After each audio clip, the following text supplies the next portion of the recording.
What is up, everybody? Welcome back to Taste Like Music. Jason and Joe here. End of the year videos. And normally, if you've been watching the channel for a little while, you know, normally at the end of the year, we do our top 10s and we share them in a single video. We take turns choosing and going through our top 10s. We've decided with all of the music that we listen to, the hundreds and hundreds of records each year, 10 is not nearly enough. And it's pointless for us to only talk about 10 records when we're listening to so many. So we're expanding the list big time this year.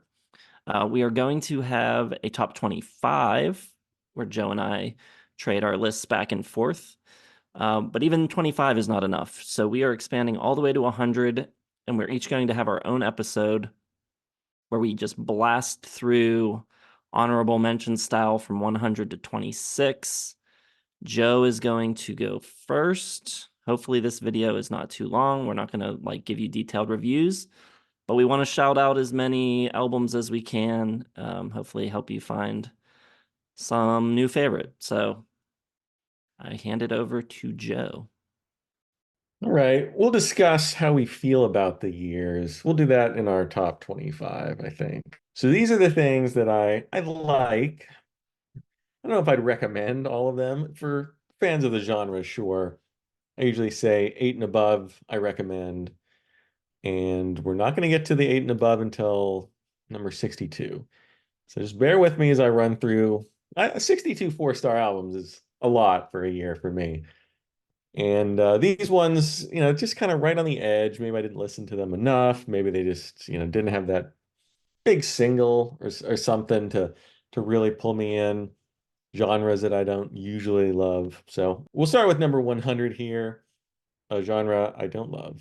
And that is hyperpop with 10,000 gecs from 100 gecs. And it's hyperpop, so I both kind of like it, but also hate it at the same time. I haven't decided where I'm going with that. Number 99, I got End of Everything from Megabog, which is some interesting arty art pop. Has some cool synths in it. And Don't Do Me Now has one of the best synth lines of the year, but it just not everything was great. 98, I got Mind Palace music from At. Has a nice female male dynamic on the lead vocal, some swirling Baroque instrumentation, etc., etc. Didn't really draw me in. Let's start here from Little Yachty is my number 97. Black Seminole is one of the best songs of the year. You will see that from me again. But the rest of the album, just not my favorite stuff. Number 96, Petro Dracanic Apocalypse, King Gizzard and the Lizard Wizard. The vocal's kind of great on me, and the instrumentation is good, but I was expecting a little more from them for a metal album. Number 95, going back to hyperpop for Rebecca Black. Yes, the Friday Girl, Let Her Burn. And it's good hyperpop, but again, I can't decide if I hate it or love that genre. So it's down at the bottom here. Number 94, I'm going to go with Sit Down for Dinner from Blonde Redhead, real Cramser core. May he rest in peace. No, he's just off the channel. Uh, Blonde Redhead, number 94.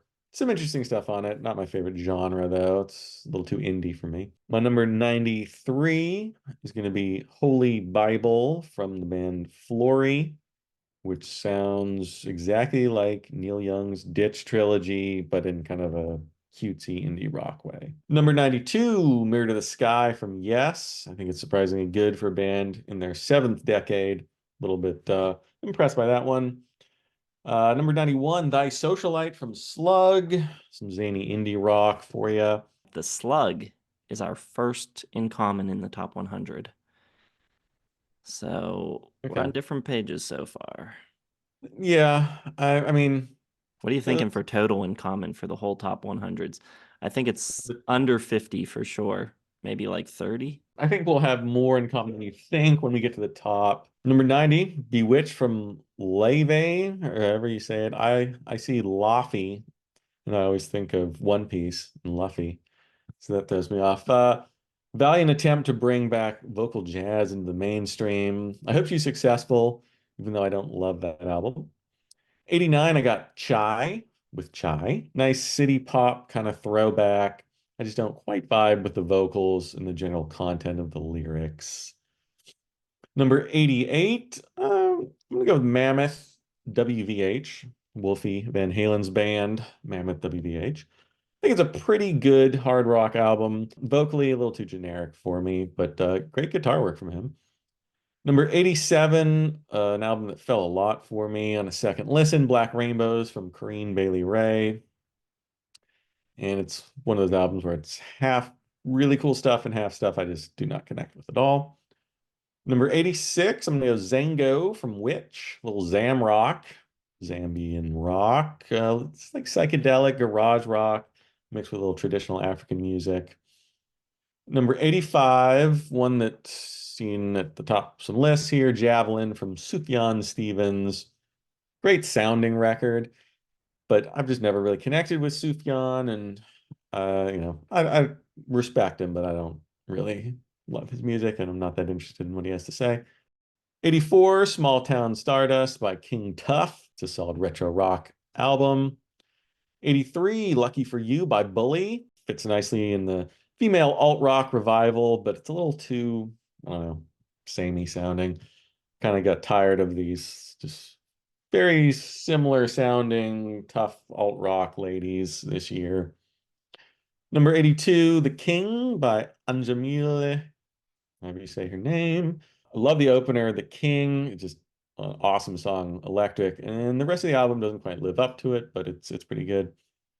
Number 81, Nico Paulo. Nico Paulo. Very, very Joni Mitchell sounding and good stuff. You don't think it's Joni Mitchell sounding? I mean, I couldn't think of anything more Joni Mitchell sounding this Well, whole I year. mean, I don't really like Joni Mitchell, and I love that record. So, Well, I know you you think love it. vocally sounds like her? No, no, not vocally. I mean, maybe like a little bit of her later stuff, but instrumentally, like that piano sound is just straight up for the roses to me, anyway. Maybe, maybe. But I mean, Joni Mitchell's got a great sound, even if you don't like her vocals, like Jason. Number 80, another one that you'll see at the top of most critics' lists because they're lame. They all think the same thing about music. Boy Genius, a supergroup that is less than some of its parts, like every other supergroup pretty much throughout musical history. 79, Struggler from Genesis Owusu. Nothing here that I like as much as the other Black Dog from his last album, but I think there's some growth and some cool stuff. Number 78, Crispy Crunchy Nothing from Pax. Kind of female-fronted slacker rock. 4th of July, the standout track there. Number 77, I got one Jason has to have on his list. Cousin by Wilco. If he doesn't have Wilco on his list, I will just lose it. And it's a Wilco-ass sounding Wilco album. Very peak Wilco. Thought it was decent. Pretty good. Better than decent. It's pretty good. Dead Meat from the Tubs is my number 76. Think of Richard Thompson fronting the Smiths, but not as good at songwriting, but still cool. Number 75, I got Ray with My 21st Century Blues. And I listened to this one a long time ago, and it's just on my list. I didn't re-listen, but I'm assuming it's just good modern R&B. 74, Love Lines from Nuevo Testamento. Just super retro 80s sounding dance music. Lots of Madonna meets New Order sounding synths. Fun, but not enough of their own personality to make it a truly great album. Number 73, I'm going to go Brian Chatton, Chaos for the Fly, which is odd because I don't like DC Fontaine's really at all. But I thought this album was pretty good, pretty compelling. Number 72, a band that I used to love and now merely respect. Ash, Crashed Out Wasted. My number 72. I think it's a decent album, but I might be overrating it because I really love Ash. 71, Janelle Monáe with The Age of Pleasure. And every album from her has basically been a step down, and we're getting down and down and down. The Arc Android, I think it's just a phenomenal record, and nothing else has really come close to that. Number 70, I got Four Sacrament from Witch Hazel, kind of like Ghost for people who are scared of Ghost. It's like older metalheads will like that one. Number 69, Sweet Western Sound from Tanya Tucker. I think Tanya sounds pretty good at 65, still going after all these years. Number 68, a band that this album you might think it's much higher for me, but In Times New Roman from Queens of the Stone Age, just missing out on 4 stars. I think it's good, but I just can't get it into the great territory, the very good, the love, despite my love for the band. Number 67, Strange Disciple from Nation of Language. Very retro sounding act. Got those jittery synths and stuff, flat vocals. And for some reason I like it anyway. Uh 66, Weather Vanes from Jason Isbell in the 400 unit. I mean, I get what you guys were saying when you trashed his album in a review that went over quite poorly on the channel. And he doesn't have the most original sound, but I think he's pretty good, and Save the World, definitely one of the most emotional tracks of the year. Number 65, Come Get Your Wife by Elle King, which sadly is probably the best straight up pop country album of the year, and still can't get to 4 stars, but it's close. I thought it was pretty fun. 64, Manzanita from Shayna Cleveland. Interesting atmospheric folk rock. It's not great, but in the middle there's a couple of really great tracks like Gold Tower, which brings in a nice pedal steel. Number 63, my last 7.9, just before that 4 star cutoff, I got The Land is Inhospitable, and So Are We from Mitski, which I don't know. I think it just sounds way too much like Wise Blood. And I don't know, I kind of miss her old style. This really feels like she's just like leaning into sort of the cool sounds of today. All right, now 4 stars and above, which is pretty good. I mean, 62 albums, 4 stars and above, might be the most of any year that we've done so far. We're doing all right. We got 10 already. Oh, 10 already. Okay. Interesting. Which ones? Which ones? Well, I think you'll see some more here. Maybe not immediately. Number 62, Bright Light, Social Hour, Emergency Leisure is the album. Just nice, hearty, Texas-sized rock and roll. Number 61, I got Celebrants from Nickel Creek. Great progressive bluegrass, some of the best playing of the year. Number 60, Model slash Actress with Dog's Body. This one's interesting. It's very menacing and very intense, and there's sinister sexual depravity throughout the album.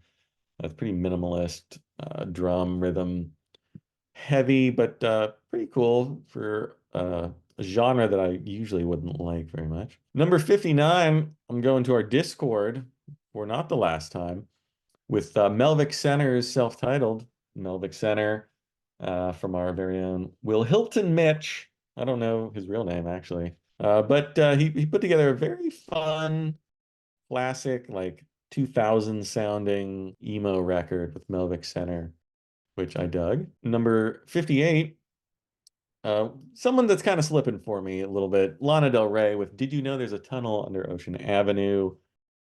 Fell a lot over the year. Still gonna do 4 stars, but I'm kind of getting tired of Lana.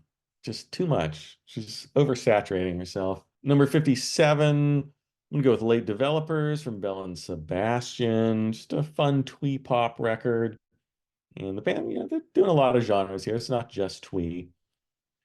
Number 56, I got Gorillaz with Cracker Island. One of 2 Damon Albarn albums on my list this year. Really like the guest appearances, except for Bad Bunny, who sucks, but everyone else does some cool work on that one. Number 55, one Jason suggested to me. I got Nostalgia from Enforcer, this good old school metal on that one. Nothing to dislike about that. Number 54, Maps by Billy Woods and Kenny Segal, or Seagull. I'm going to say Segal. Sounds cooler. Very jazzy, sparse, the rap style of today. It's nothing too crazy, but it's very well done. Number 53, The Wave by The Wave. Graham Coxon's band, his other band. Some just good old-fashioned Brit rock sound and indie rock. Number 52, I got Eves, whatever his name is. It's Yves. I don't know why these pop stars have such weird names. Yves Tumor with Praise the Lord who chews but does not consume. Very interesting, weird progressive R&B. A little more accessible than his last one, but it's still just like full of like weird freakouts. And if he wanted to, I think he could be like Prince, but he's just a weirdo. Number 51, I got Pollen from Tennis, just a great sounding retro pop album. Glorietta, one of my favorite tracks of the year. Number 50, going back to the Discord, our buddy Dylan Seavey's band, The Minx, with Creatures of Comfort. I like everything here except the drumming, which I love. And I'm not just saying that because we're in a podcast together. Wink. Number 49, I'm going to go with The Ocean with Holocene. Cool atmospheric metal. It's like post metal, I guess, is what the kids today are calling it. Very moody with a lot of electronic flourishes. Number 48, a band that keeps popping up for me. I dig pretty much everything they've done. Royal Blood, Back to the Water Below. First half is pretty standard Royal Blood sounding stuff, and then they kind of turn into the Beatles, or at least Jet for the second half, and it's a little more mellow and melodic. Number 47, I got Good Living is Coming for You from Sweeping Promises. Just lo-fi rock that somehow works, and it's very sparse, and the opener Eraser, somebody played in our Discord, is very cool.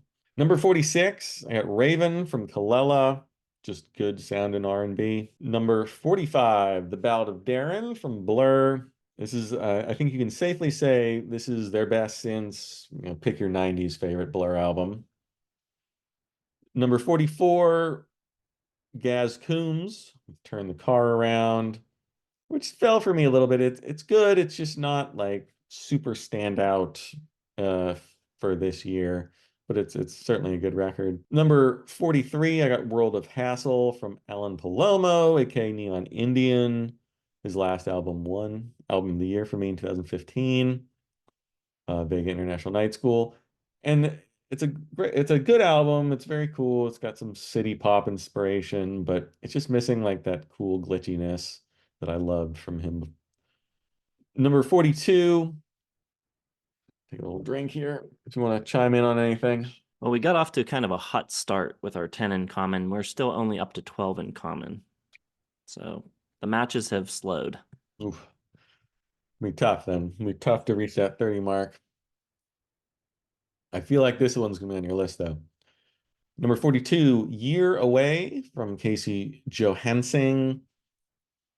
Just really good Americana, lots of pedal steel, some cool country-ish arrangements, great singing, all that crap. Number 41, I got Aperture from Hannah Jadagu. A strong indie, emo, folk rock from someone with a different perspective on things. Still nice and mopey, though. I know everyone loves mopey these days. But some great, strong choruses throughout. Number 40, I can't even remember how to say this. We went through this in the Smashing Pumpkins week. Is it Autumn? Adam? Whatever it is. It's a bad name for an album. But like Jason, I do enjoy this album. It's like 12 hours long, but when it works great. And there is just more variety on this album than most artists have in their entire careers. And some of it doesn't work, but it's like a triple album. So when it works, it's very cool. Number 39, I got After the Magic from Parannoul, some Korean shoegaze. Number 38, Liquid Mike with Liquid Mike. Some fun power pop slash punk. Every song is like a minute to a minute and a half. I think there's one song over 2 minutes. And it's just a lot of fun, peppy stuff.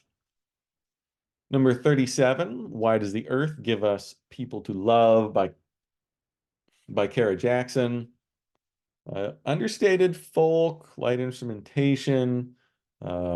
Jackson got a lower register, but very cool storytelling. And there's a little bit of pedal steel on here to brighten things up when it needed. Number 36, Wait Till I Get Over from Duran Jones. Really nice sounding, great produced, great engineered album, blends modern hip hop and R&B with some old school soul. And Duran has a great voice, and there's some nice fuzzy guitars throughout as well. Number 35, Business and Pleasure from M. Griner. And this is basically, I, I I think she was like a punk artist or something back in the day, like girl Riot Girl stuff, but now she's doing yacht rock and it works. It works really well. A lot of fun stuff here. Number 34, I'm gonna go with Fauna from Hawken. Just good neo-prog metal. It's a lot of jazzy influences on display here. Some electronic textures, reminds me a little bit of everything. Everything sometimes. Could use a couple more guitar solos, but some real nice playing. Very complex and virtuoso performances throughout. Number 33, I'll go with Doug Paisley. Say What You Like. Reminds me of like Mark Knopfler if he was from Texas. That's a good description. Cool Americana vibes. Number 32, one of the best country albums of the year. It's not quite pop country though. It's a little bit more classic sounding. I got Kentucky Blue from Britt Taylor, and it was produced by Sturgill Simpson and better produced than he did for Margo Price. I'll say that. Number 31, our girl Olivia Rodrigo with Guts. And it's just the best pop rock album of the year. And a big step up, I think, over Sour. Just the sound, the songwriting, everything about it is better. Number 30, one of the last albums I listened to this year before we made this video. I got Bet Cover, exclamation, exclamation, with their album Uma. And it's some experimental J-rock. Don't know what he's saying. It's in Japanese, but I love the varied instrumentation. Got some jazzy piano. But on top of that, real loud guitars, really cool fuzzed out bass. And Jiro Yanasi, or however you say his name, has a cool arty croon. So nice mix of styles there. All right, we're getting five left here. Four left. One, two, three, four left before I end this video. 29, I got So Much for Stardust from Fall Out Boy. I know. I just can't resist them. I can't resist Fall Out Boy, the call, the siren sounds of emo. Some great bangers on here, like Love from the Other Side and the punchy Hold Me Like a Grudge. Way better than their last couple albums. No friggin' Centuries or any of those stupid Fall Out Boy songs that we all hate. Number 28, I'm gonna go with Black Honey, A Fistful of Peaches. Good old-fashioned 90s sounding alt rock. Definitely a little bit of Courtney Love in there. Number 27, Fishbowl by Kate Davis. It's a loose concept album based on the Odyssey, except for it's like interdimensional or something. I don't know. It reminds me of the plot of like Loki and just some good indie female fronted rock there. And then finally, I'm going to go with Nothing But Thieves with Dead Club City is my number 26. Dancey alt rock, lots of 80s synths. Sounds like The Weeknd, like the Royal Blood was covering him. So that's it. That's my 26. I think everyone should be able to just know exactly what my top 25 is now. They just eliminate all the 26 to 100 and should be obvious. It's crazy. Tons and tons of stuff that I did not listen to, and even a handful of things that I don't even know what they are, not even aware of them. So yeah, I don't know. Interesting. We're doing pretty well there, and then we got to the Fall Out Boy. It's the only real strike I feel like that I'm like, nah. Everything else I can live with. Well, how many did you listen to in total this year? 341. Okay, I was at 208, finished the year with 208. So you listened to a lot more than me. And still, like, There's there's so much albums out there. Oh, There my was list, my still, to-do list is still like in the hundreds, I so know. it's Like there's never. a lot of stuff that I was trying to listen to in like the last couple of days. I was like, oh, we gotta get it. I gotta at least know what it sounds like. What if I love it? What if I'm missing out on my number one? So from those 75, we share 17. Okay. I I don't think think we're going to share 13 in the top 25. I think maybe a couple more. I think we'll have maybe 5 or 6 in the top 25. Maybe. All right. Well, let's end this video. I'll do mine. And then we'll do the big one, the top 25. Make sure you like, subscribe, hit the bell for notifications, keep an eye on the channel. We'll be premiering that top 25 each together in one video in the coming days. Thanks for watching. Let us know what your favorite records are of the year in the comments. And we'll see you in the next one.